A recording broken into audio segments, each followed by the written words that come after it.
ನಾಟಕ.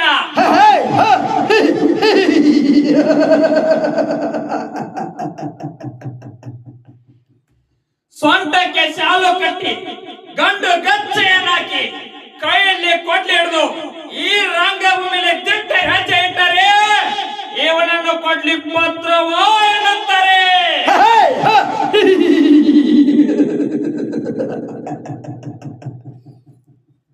ಮನದಲ್ಲಿ ಏನೋ ದುಃಖವಿದ್ದರು ನಗು ನಗುತ್ತ ಎರಡು ನುಡಿ ಜಾನಪದ ಗೀತೆ ಹಾಡಿದರೆ ಇವನನ್ನು ಹಾಸ್ಯ ಪತ್ರವಾ ಎನ್ನುತ್ತಾರೆ. ಏನೋ ಸಂತೋಷವಿದ್ದರು ದುಃಖದಿಂದ ಎರಡು ಹನಿ ಕಣ್ಣೀರು ಹಾಕಿದರೆ ಇವನನ್ನು ಕಥಾನಾಯಕ ಬಡವಾ ಎನ್ನುತ್ತಾರೆ.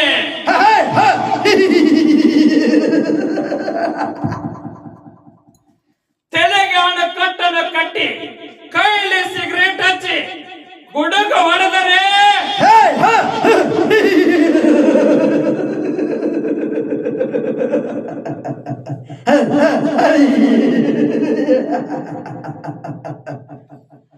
ಇವನನ್ನು ಖಳನಾಯಕ ಎನ್ನುತ್ತಾರೆ.